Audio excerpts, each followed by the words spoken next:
वसुदेवसुतं देवं कंसाचाडूरमर्दनं देवकी परमानंदनं कृष्णं वंदे जगद्गुरुं जगद्गुरुं जगद्गुरुं। ओ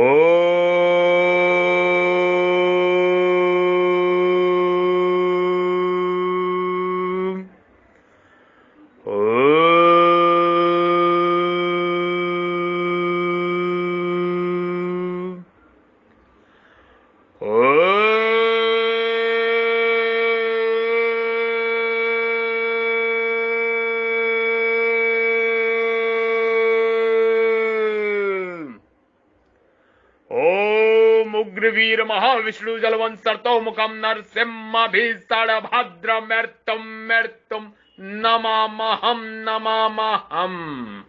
ओम भू ओम वः ओम स्वः ओम मः ओम जन ओम तप ओम सत्यम ओम सर्वज्ञ ओम सर्वत्र ओम वैकुंठलोक ओम शिवलोक ओम ब्रह्मलोक ओम स्वर्गलोक ओम ध्रुवलोक ओम चंद्रलोक ओम पितृलोक ओम अनंतलोक ओम धूलोक ओम अंतरिक्षलोक ओम पृथ्वीलोक ओम नागलोक ओम पाताललोक ओम।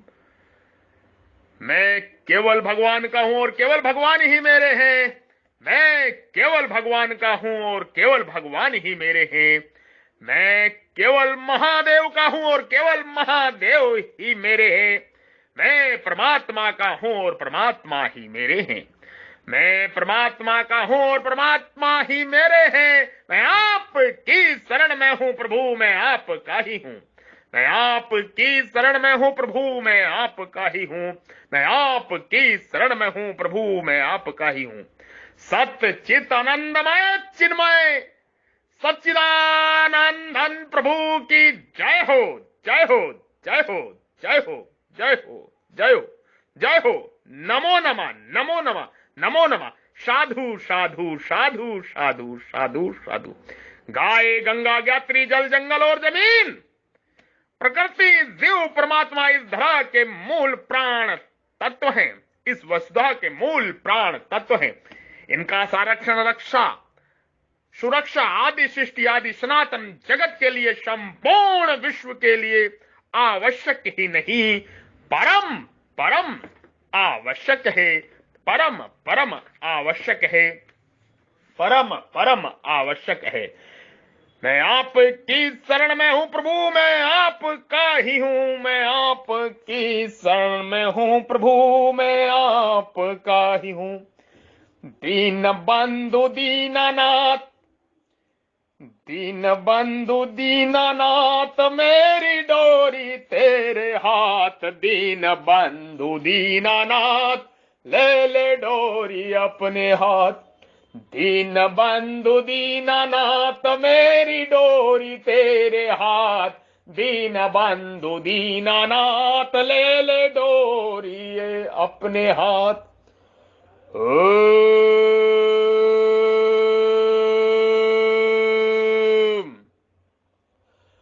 ओम।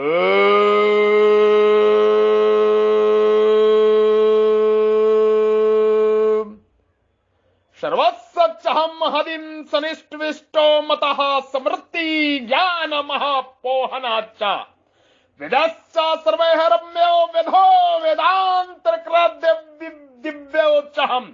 मैं ही संपूर्ण प्राणियों के हृदय में स्थित हूं तथा मुझ में ही स्मृति ज्ञान और अपोहन संशय आदि दोषों का नाश होता है। संपूर्ण वेदों के द्वारा मैं ही जानने योग्य हूं। वेदों के तत्व का निर्णय करने वाला और वेदों को जानने वाला भी मैं ही हूं। प्रभु जीव से कह रहे हैं, परमात्मा परमेश्वर सर्वेश्वर जीव से कह रहे हैं। सर्वस्वच्चहं हदि सनिष्ठ विशिष्टः। पीछे श्लोक में अपनी विभूतियों का वर्णन करने के बाद अब भगवान यह रहस्य प्रकट करते हैं कि मैं स्वयं सब प्राणियों के हृदय में विद्यमान हूं, मैं स्वयं सब प्राणियों के हृदय में विद्यमान हूं। प्रभु कह रहे हैं मैं स्वयं सब प्राणियों के हृदय में विद्यमान हूं। यद्यपि शरीर, इंद्रिया, मन, बुद्धि आदि सभी स्थानों में भगवान परमेश्वर परमात्मा ईश्वर विद्यमान है, तथापि हृदय में विशेष रूप से विद्यमान है। हृदय शरीर का प्रधान अंग है। सब प्रकार के भाव हृदय में ही होते हैं। समस्त कर्मों के भाव ही प्रधान होता है। समस्त कर्मों के भाव ही प्रधान होता है। भाव की शुद्धि से समस्त पदार्थ क्रिया आदि की शुद्धि हो जाती है। भाव की शुद्धि से समस्त पदार्थ क्रिया आदि की शुद्धि हो जाती है। अतः महत्व भाव का ही है, वस्तु, व्यक्ति, क्रम आदि का नहीं। यह भाव हृदय में होने से हृदय की बहुत महत्ता है। हृदय सत्व गुण की कार्य है, इसलिए भी भगवान हृदय में विशेष रूप से रहते हैं। प्रभु परमेश्वर ईश्वर हृदय में विशेष रूप से रहते हैं।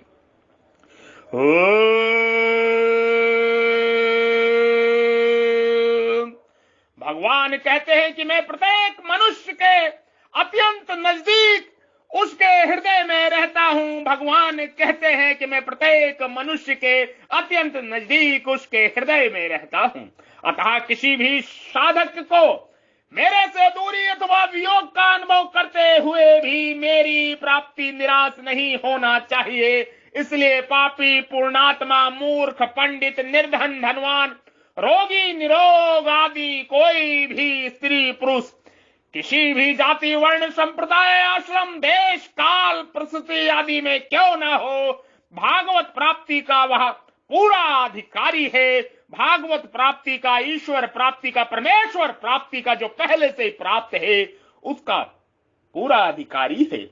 आवश्यकता केवल भागवत प्राप्ति की ऐसी तीव्र अभिलाषा, आवश्यकता केवल भागवत प्राप्ति की, प्रभु की प्राप्ति की तीव्र अभिलाषा, तीव्र जिज्ञासा, लगन, व्याकुलता है, जिससे भागवत प्राप्ति के बिना रहा न जाए।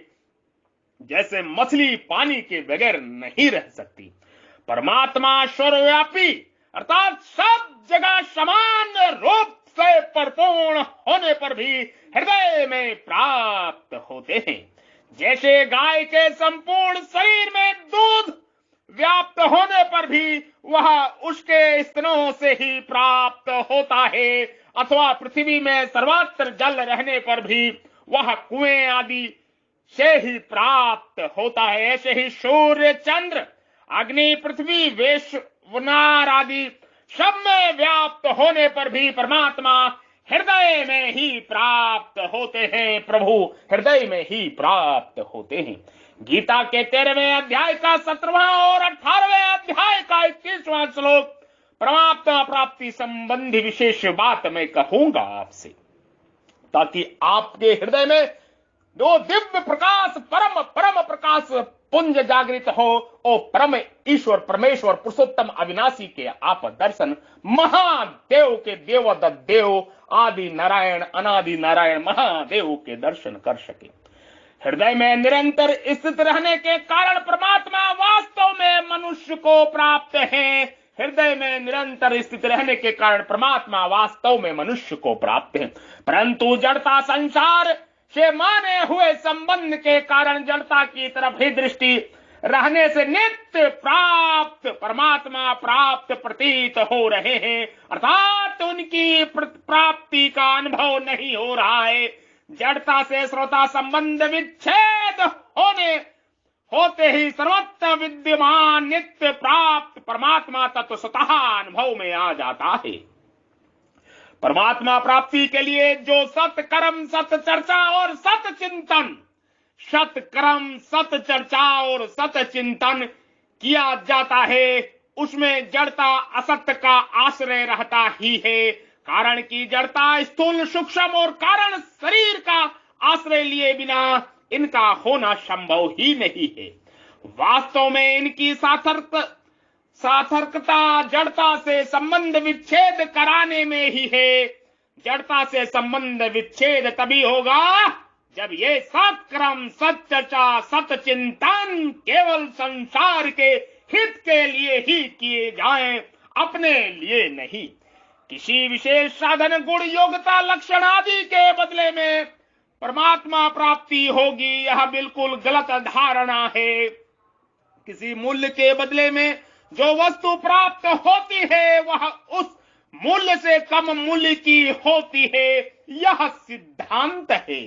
अतः यदि किसी विशेष साधन, योग्यता आदि के द्वारा ही परमात्मा प्राप्ति होना माना जाए तो परमात्मा उस साधन, योग्यता आदि से कम मूल्य के कमजोर ही सिद्ध होते हैं, जबकि परमात्मा किसी से कम मूल्य के नहीं है। गीता के 11वें अध्याय का 43वां श्लोक इसलिए वे किसी साधन आदि से खरीदे नहीं जा सकते। प्रभु किसी साधन आदि से खरीदे नहीं जा सकते।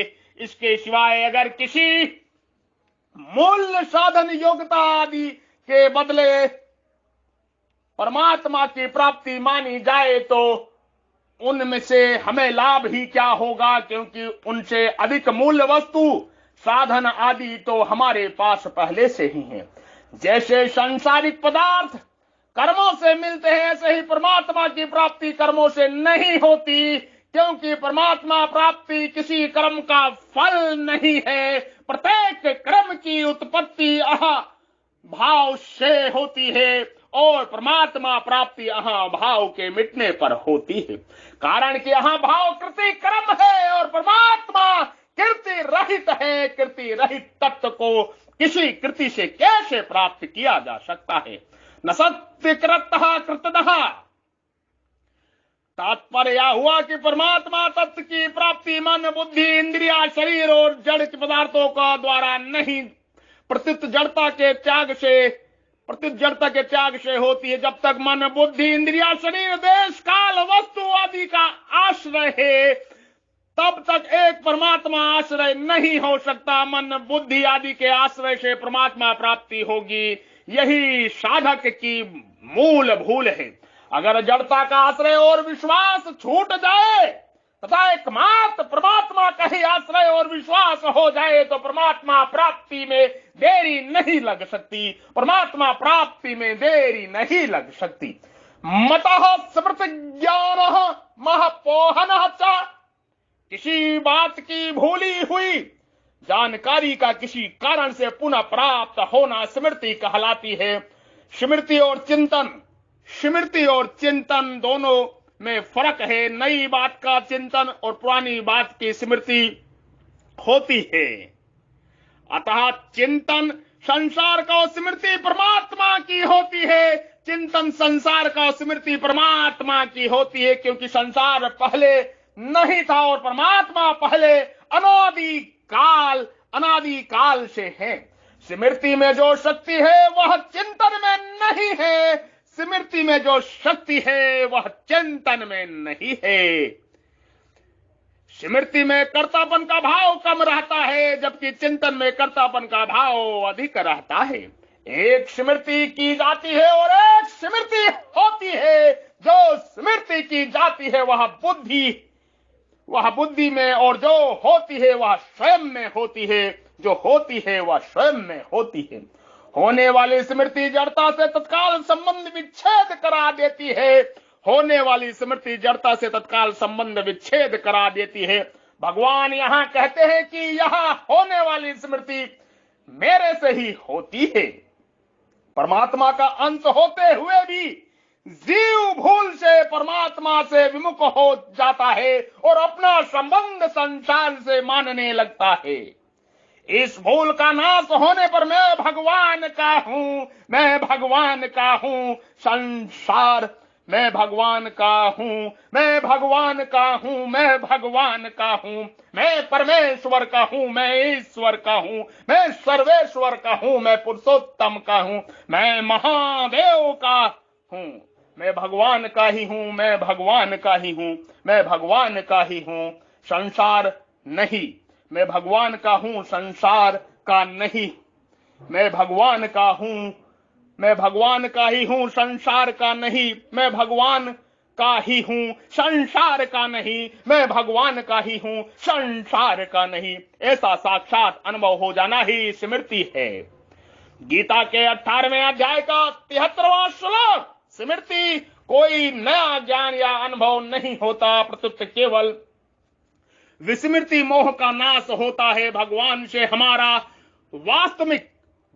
हमारा वास्तविक संबंध है। इस वास्तविकता को प्रकट होना ही स्मृति का प्राप्त होना है। जीव निष्काम भाव से कर्म योग, स्वरूप बोध, ज्ञान योग और भागवत प्रेम भक्ति योग तीनों स्वतः विद्यमान है। जीव को अनादि काल से इनकी स्मृति हो गई है। एक बार इनकी स्मृति हो जाने पर फिर स्मृति नहीं होती, कारण कि यह स्मृति स्वयं में जागृत होती है। कारण में कि यह स्मृति स्वयं में जागृत होती है। बुद्धि में होने वाली लौकिक स्मृति बुद्धि के क्षीण होने पर नष्ट भी हो सकती है। बुद्धि के क्षीण होने पर नष्ट हो सकती, पर स्वयं में होने वाली स्मृति कभी नष्ट नहीं होती। किसी विषय की जानकारी का ज्ञान कहते हैं। लौकिक और परलौकिक जितना भी ज्ञान है वह सब ज्ञान रूप परमात्मा का आभास मात्र है। अतः ज्ञान को भगवान अपने से ही होने वाला बताते हैं। वास्तव में ज्ञान वही है जो स्वयं से जाना जाए। वास्तव में ज्ञान, सच्चा ज्ञान वही है जो स्वयं से जाना जाए, जो स्वयं से जाना जाए। अंतपूर्ण और नित्य होने के कारण इस ज्ञान में कोई संदेह या भ्रम नहीं होता। यद्यपि इंद्रिय और बुद्धि जन ज्ञान भी ज्ञान कहलाता है, तथापि सीमित, अल्प, अपूर्ण और परिवर्तनशील होने के कारण इस ज्ञान में संदेह या भ्रम रहता है। जैसे नेत्रों से देखने पर सूर्य अत्यंत बड़ा होते हुए भी आकाश में छोटा सा दिखता है इत्यादि। बुद्धि से जिस बात को पहले ठीक समझते थे, बुद्धि के विकसित अथवा शुद्ध होने पर वही बात गलत दिखने लग जाती है। तात्पर्य है कि इंद्रिया और बुद्धि जन्य ज्ञान कारण सापेक्ष और अल्प होता है। अल्प ज्ञान ही अज्ञान कहलाता है। अल्प ज्ञान ही अज्ञान कहलाता है। इसके विपरीत स्वयं का ज्ञान किसी कारण इंद्रिया बुद्धि आदि की अपेक्षा नहीं रखता और वह सदा पूर्ण होता है। वास्तव में इंद्रिया और बुद्धि जन ज्ञान भी स्वयं के ज्ञान से प्रकाशित होते हैं, अर्थात सत्ता पाते हैं। संशय, भ्रम, विपरीत भाव, तर्क वितर्क आदि दोषों के दूर होने का नाम अपोहन है। भगवान कहते हैं कि ये संशय आदि दोष भी मेरी कृपा से ही दूर होते हैं। शास्त्रों की बात सत्य है या असत्य, भगवान को किसने देखा, संसार ही सत्य है इत्यादि संशय और भ्रम भगवान की कृपा से ही मिटते हैं। सांसारिक पदार्थों में अपना हित दिखना, अपनी प्राप्ति का सुख दिखना, प्रतिशत नष्ट होने वाले संसार की सत्ता दिखना आदि विपरीत भाव भी भगवान की कृपा से ही दूर होते हैं। गीतोपदेश के अंत में अर्जुन रूपी जीव भी भगवान की कृपा से ही अपने मोह का नाश, स्मृति प्राप्ति और संशय का नाश होना स्वीकार करते हैं। 18वें अध्याय का 73वां श्लोक। वेदस्य सर्वं वेदः, यह सर्वे पद वेद एवं वेदना कुल संपूर्ण शास्त्रों का वाचक है। संपूर्ण शास्त्रों का एकमात्र तात्पर्य परमात्मा का वास्तविक ज्ञान कराने अथवा उनकी प्राप्ति कराने में ही है। यहाँ भगवान यह बात स्पष्ट करते हैं कि वेदों का वास्तविक तात्पर्य मेरी प्राप्ति कराने में ही है, सांसारिक भोगों की प्राप्ति कराने में नहीं है।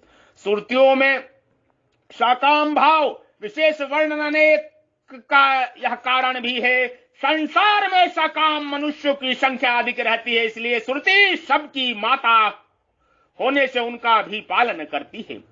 जानने योग्य एकमात्र परमात्मा ही है, जानने योग्य एकमात्र प्रभु ही है, जानने योग्य एकमात्र प्रभु ही है। जिनको जान लेने पर भी कुछ भी जानना बाकी नहीं रहता, जिनको जान लेने पर भी कुछ भी जानना बाकी नहीं रहता। परमात्मा को जाने बिना संसार को कितना ही क्यों ना जान ले, जानकारी कभी पूरी नहीं होती। सदा अधूरी ही रहती है। जीव में भगवान को जानने की विशेष जिज्ञासा थी, इसलिए भगवान कहते हैं कि संपूर्ण वेदों और शास्त्रों के द्वारा जानने योग में स्वयं तुम्हारे सामने बैठा हूं। वेदान कृतः, भगवान ही वेद प्रकट हुए हैं, भगवान से ही वेद प्रकट हुए हैं।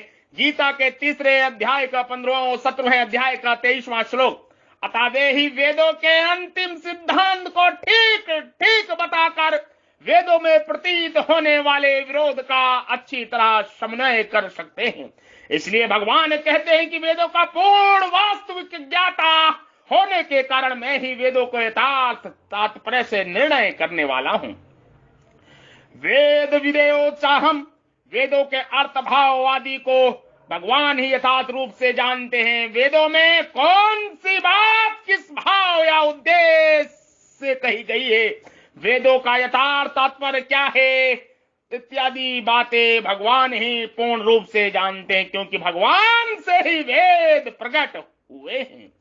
वेदों में भिन्न भिन्न विषय होने के कारण अच्छे अच्छे विद्वान भी एक निर्णय नहीं कर पाते।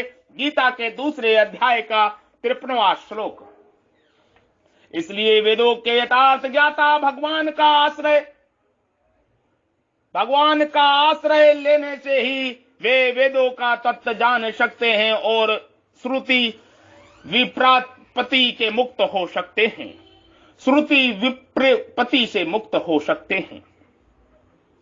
इस 15वें अध्याय के पहले श्लोक में भगवान ने संसार वृक्ष को तत्व से जानने वाले मनुष्य वेदविद कहा था। अब इस श्लोक में भगवान स्वयं वेदविद कहते हैं। इसका तात्पर्य है कि संसार के यथार्थ तत्व को जान लेने वाला महापुरुष भगवान से अभिन्न हो जाता है। संसार के यथार्थ तत्व को जानने का अभिप्राय है संसार की स्वतंत्र सत्ता नहीं है और परमात्मा ही सत्ता है। इस संसार जानते हुए संसार से माने हुए संबंध छोड़कर अपना संबंध भगवान से जोड़ना, संसार का आश्रय छोड़ के भगवान के आश्रित हो जाना। भगवान ने श्रीमद् भागवत गीता के 4 अध्यायों में भिन्न भिन्न रूपों से अपनी विभूतियों का वर्णन किया है। 7वें अध्याय में 8वें श्लोक में 12वें श्लोक तक सृष्टि के प्रधान पदार्थों में कारण रूप से 17 विभूतियों का वर्णन करके भगवान ने अपनी सर्वव्यापकता और सर्वरूपता सिद्ध की है। 9वें अध्याय के 16वें श्लोक में 19वें श्लोक तक क्रिया भाव पदार्थ आदि में कार्य कारण रूप से 37 विभूतियों का वर्णन करके भगवान ने अपने को सर्वव्यापक बताया है। 10वें अध्याय का तो नाम ही विभूति योग है, 10वें अध्याय का नाम ही विभूति योग है। इस अध्याय में 4थे और 5वें श्लोक में भगवान ने प्राणियों के भाव के रूप में 20 विभूतियों का और 6ठे श्लोक में विभूतियों के रूप में 25 विभूतियों का वर्णन किया है। फिर 20वें श्लोक में 39वें श्लोक तक भगवान ने 82 प्रधान विभूतियों का विशेष रूप से वर्णन किया है। प्रभु ने विशेष रूप से वर्णन किया है। इन 15वें अध्याय में 12वें श्लोक में 15वें श्लोक तक भगवान अपना प्रभाव बतलाने के लिए 13 विभूतियों का वर्णन किया है।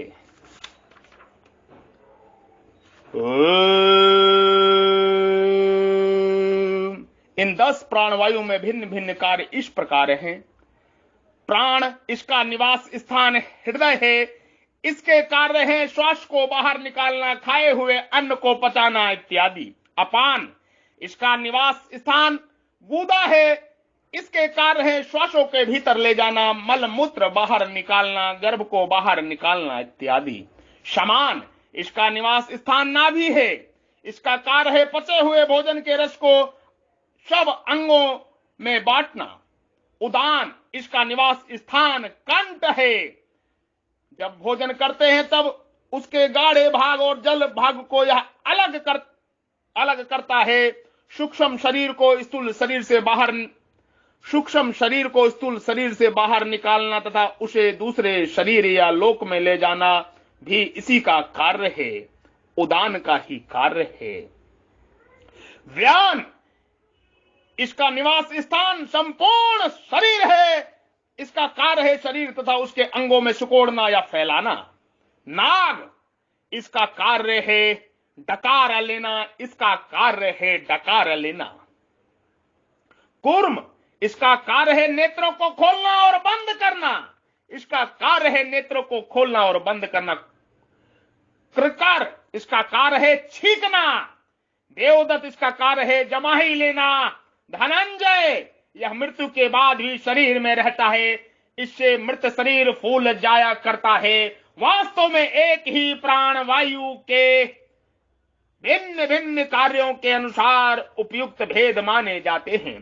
दास सुपणा से उज्जा सुखाया समाना वृक्षम परिषद जाते तव तहा पिपलम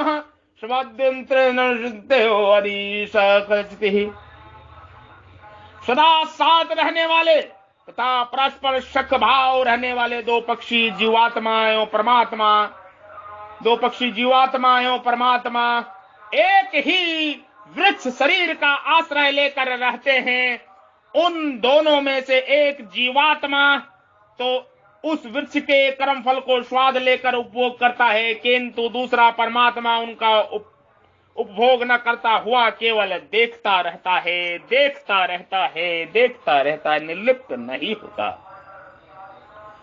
संगोपंगति यदि उसच्च वेद धीयते वेद वेदाना जिनेत है वेद भाववाहि सह। संगोपांग वेद पढ़कर भी जो वेदों के द्वारा जानने योग्य परमात्मा को नहीं जानता, वह मूढ़ केवल वेदों का बोझ ढोने वाला है।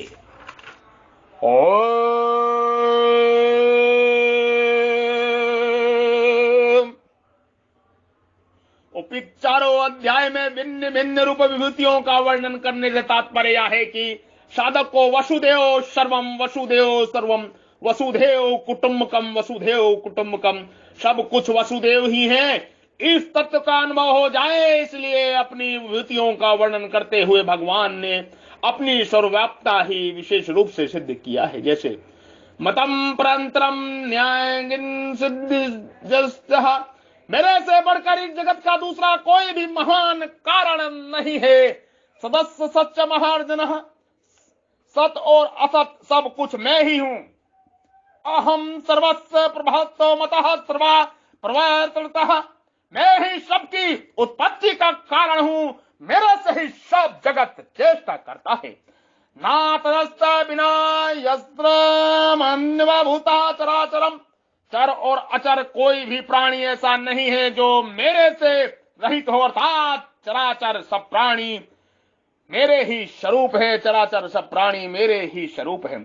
इसी प्रकार इस 15वें अध्याय में भी अपनी विभूति के वर्णन का उपसंहार करते हुए भगवान कहते हैं, सर्वस्व चहम हरि सनिस्विष्ट, मैं संपूर्ण प्राणियों के हृदय में सम्यक प्रकार से स्थित हूं। तात्पर्य हुआ कि संपूर्ण प्राणी पदार्थ परमात्मा की सत्ता से ही सत्तावान हो रहे हैं। परमात्मा से अलग किसी की भी स्वतंत्र सत्ता नहीं है। प्रकाश के अभाव अंधकार में कोई वस्तु दिखाई नहीं देती। आंखों से किसी वस्तु को देखने पर पहले प्रकाश दिखता है, उसके बाद वस्तु दिखती है, अर्थात हरेक वस्तु प्रकाश के अंतर्गत ही दिखती है। हरेक वस्तु प्रकाश के अंतर्गत ही दिखती है, किंतु हमारी दृष्टि प्रकाश पर ना जाकर प्रकाशित होने वाली वस्तु पर जाती है। इसी प्रकार यवान मात्र वस्तु क्रिया भाव आदि का ज्ञान एक विलक्षण और अलुप्त प्रकाश ज्ञान के अंतर्गत होता है, जो सबका प्रकाशक और आधार है। प्रत्येक वस्तु से पहले ज्ञान स्वयं प्रकाश परमात्मा तत्व रहता है, अतः संसार में परमात्मा को व्याप्त करने पर ही वस्तु संसार बाद में है, और उसका अधिष्ठान परमात्मा तत्व पहले है, अर्थात पहले परमात्मा तत्व दिखता है, बाद में संसार। परंतु संसार में राग होने के कारण मनुष्य की दृष्टि उसके प्रकाशक परमात्मा तत्व पर नहीं जाती। परमात्मा की सत्ता के बिना संसार की कोई सत्ता नहीं है, परंतु परमात्मा की तरफ दृष्टि न रहने से तो संसार के प्राणी पदार्थ में राग या सुखाशक्ति रहने के कारण उन प्राणी पदार्थों की पृथक स्वतंत्र सत्ता प्रतीत होने लगती है, और परमात्मा की वास्तविक सत्ता जो तत्व से है नहीं दिखती आदि संसार में राग या सुखाशक्ति सर्वथा अभाव हो जाए तो तत्व से एक परमात्मा सत्ता ही दिखने या अनुभव में आने लगती है। अतः विभूतियों के वर्णन का तात्पर्य यही है कि किसी भी प्राणी पदार्थ की तरफ दृष्टि जाने पर साधक को एकमात्र भगवान की स्मृति होनी चाहिए, अर्थात उसे प्रत्येक प्राणी पदार्थ भगवान को ही देखना चाहिए। गीता के 10वें अध्याय का 41वां श्लोक, वसुदेव सर्वम वसुदेव सर्वम वसुदेव सर्वम। वर्तमान में समाज की दशा बड़ी विचित्र है। प्राय सब लोगों के अंतकरण में रुपए का बहुत ज्यादा महत्व हो गया है। रुपए खुद काम में नहीं आते, परंतु उनसे खरीदी गई वस्तुएं ही काम में आती हैं। परंतु लोगों ने रुपए के उपयोग को खास महत्व न देकर उसकी संख्या की वृद्धि भी ज्यादा महत्व दे दिया है। इसलिए मनुष्य के पास जितने अधिक रुपए होते हैं वह समाज में अपने को उतना ही अधिक बड़ा मान लेता है। इस प्रकार रुपए को ही महत्व देने वाला व्यक्ति परमात्मा के महत्व को समझ नहीं सकता। फिर परमात्मा प्राप्ति के बिना रह ना जाए, ऐसी लगन उस मनुष्य के भीतर उत्पन्न हो ही कैसे सकती है। जिसके भीतर यह बात बैठी हुई है कि रुपए के बिना रहा ही नहीं जा सकता अथवा रुपए के बिना काम ही नहीं चल सकता, उसकी परमात्मा में एक निश्चय वाली बुद्धि हो ही नहीं सकती।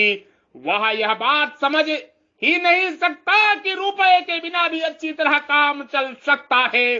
जिस प्रकार व्यापारी एकमात्र धन प्राप्ति का उद्देश्य रहने पर माल लेने माल देने आदि व्यापार संबंधी प्रत्येक क्रियाएं धन ही दिखता है, इसी प्रकार परमात्मा तत्व के जिज्ञासुओं को प्रभु के तत्व के जिज्ञासुओं को एकमात्र परमात्मा प्राप्ति के उद्देश्य रहने पर प्रत्येक वस्तु क्रिया आदि में तत्व रूप से परमात्मा ही दिखते हैं। उसको ऐसा अनुभव हो जाता है कि परमात्मा के सिवाय दूसरा कोई तत्व है ही नहीं, हो सकता ही नहीं। जीव ने 14वें अध्याय के गुणातीत होने का उपाय पूछा था। गुणों के संसार ही जीव संसार में फंसता है, अतः गुणों का संग मिटाने के लिए प्रभु भगवान यहाँ परमात्मा अपने प्रभाव का वर्णन किया है। छोटे प्रभाव को मिटाने के लिए बड़े प्रभाव की आवश्यकता होती है। अतः जब तक जीव पर गुणों का संसार का प्रभाव है तब तक भगवान के प्रभाव को जानने की बड़ी आवश्यकता है। अपने प्रभाव का वर्णन करते हुए भगवान ने इस अध्याय के 12वें से 15वें श्लोक तक यह बताया कि मैं ही संपूर्ण जगत को प्रकाशित करता हूं। मैं ही पृथ्वी में प्रवेश करके सब प्राणियों को धारण करता हूं। मैं ही पृथ्वी पर अन्न उत्पन्न करके उसको पुष्ट करता हूं। जब मनुष्य उस अन्न को खाता है तब मैं ही वैष्णव रूप से उस अन्न को पचाता हूं और मनुष्य स्मृति ज्ञान और अपोहन भी मैं ही करता हूं। इस वर्ण से सिद्ध होता है कि आदि से अंत तक सृष्टि से वैशिष्ट की संपूर्ण क्रियाएं भगवान के अंतर्गत उन्हीं की शक्ति से हो रही हैं। मनुष्य अहंकारवश अपने को उन क्रियाओं को कर्ता मान लेता है, अर्थात उन क्रियाओं को व्यक्तिगत मान लेता है और बंध जाता है। उन क्रियाओं को व्यक्तिगत मान लेता है और बंध जाता है। इस अध्याय के पहले श्लोक के भगवान ने जो बात कही थी उसका उपसंहार इस श्लोक में करते हैं। पहले के 3 श्लोक में भगवान प्रभाव और क्रियाओं रूप से अपनी विभूतियों का वर्णन किया है, पर प्रस्तुत श्लोक में स्वयं अपना वर्णन करते हैं। तात्पर्य है कि श्लोक में स्वयं भगवान प्रभु ईश्वर वर्ण है। आदित्यगत, चंद्रगत, अनिगत, अग्निगत अथवा वैष्णवगत भगवान का वर्णन नहीं है। मूल में एक ही तत्व है, केवल वर्ण में फर्क है। मूल में एक ही तत्व है, केवल वर्ण में फर्क है।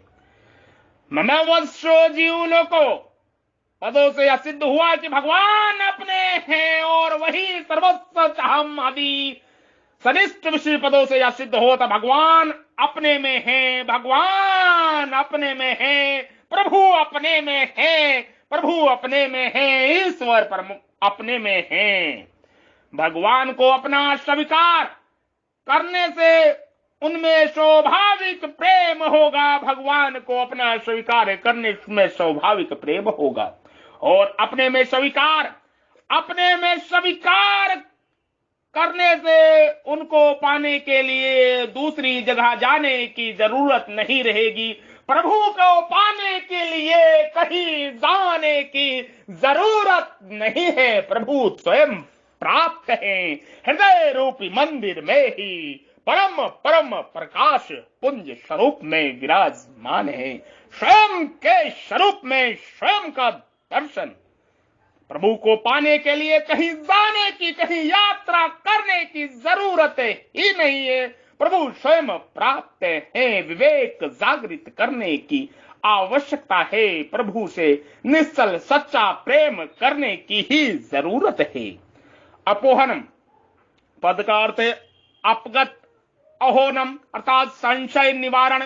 वेदांत का अर्थ है वेदों का अंत, वेदों का अंत अर्थात निष्कर्ष, निचोड़।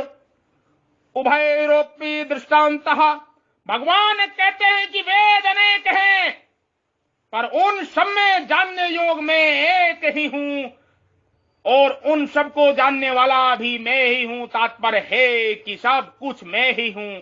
प्रभु कह रहे हैं सब कुछ मैं ही हूं। वसुदेव सर्वम, वसुदेव सर्वम, वसुदेव सर्वम। सूर्य में तेज, सूर्य में स्थित तेज, चंद्र में स्थित तेज, अग्नि में स्थित तेज, पृथ्वी में धारण शक्ति, चंद्र की पोषण शक्ति, वैष्णव हृदिस्थ अंतर्यामी, स्मृति ज्ञान अपोहन, वेदों द्वारा जानने योग, वेदांत का कर्ता और वेदों को जानने वाला। वस्तु रुपये की संख्या के आधार पर अपने को छोटा या बड़ा मानना पतन का चिन्ह है। रुपये की संख्या केवल अभिमान बढ़ाने के सिवाय और कुछ काम नहीं आती। अभिमान आसुरी संपत्ति का मूल है। जितने भी दुर्गुण दुराचार पाप और सब अभिमान रूपी वृक्ष की छाया में रहते हैं।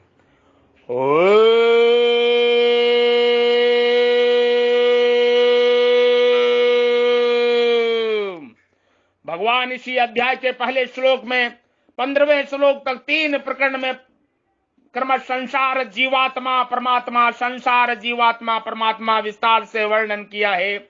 अब उस विषय का उपसंहार करते हुए आगे के समागम श्लोकों में तीनों का क्रमश क्षर अक्षर और पुरुषोत्तम, क्षर अक्षर और पुरुषोत्तम नाम से स्पष्ट वर्णन करेंगे। आगे के समागम में, आगे के प्रभुवाणी में, आगे के सत्संग में प्रभु की सत्य कथा का दोबारा प्रभु के आदेशों से, प्रभु की कृपा से, प्रभु की ही वाणी में ये प्रवचन आगे करेंगे। आप सभी ने ये प्रवचन ध्यान से सुना। आपके हृदय रूपी मंदिर में विराजमान परब्रह्म परमेश्वर सतचित आनंदमय चिन्मय सच्चिदानंद धन प्रभु ब्रह्म को प्रणाम करता हूं, नमस्कार करता हूं। कृपा मेरा प्रणाम नमस्कार स्वीकार करे जो ब्रह्म आपके हृदय रूपी मंदिर में विराजमान है। कृपया मेरा प्रणाम नमस्कार स्वीकार करें। हम ब्रह्म ऋषि महर्षि प्रभु के सुपुत्र अवध इंद्रप्रस्थ के संत ब्रह्मस्थान और भारत से आपको सत्संग का ज्ञान उपदेश दे रहे हैं। आप इसे ध्यान से सुन रहे हैं। आपका धन्यवाद। प्रेम सहित हम बाबा बद्री विशाल प्रभु की कृपा से आपको ये उपदेश दे रहे हैं। हम प्रभु के सुपुत्र हैं, प्रभु के आदेशों से हर कार्य करते हैं। प्रभु हमारे रोम रोम में विराजमान है, प्रत्येक क्षण में विराजमान है, प्रत्येक त्रिशोणी में विराजमान है, प्रत्येक अणु परमाणु इलेक्ट्रॉन न्यूट्रॉन प्रोटॉन में प्रभु प्रत्येक रोम में विराजमान है। प्रभु सर्वस्व हैं, सर्वत्र विद्यमान है। संपर्क करें, जुड़े और जोड़े 9811179477 9811179477।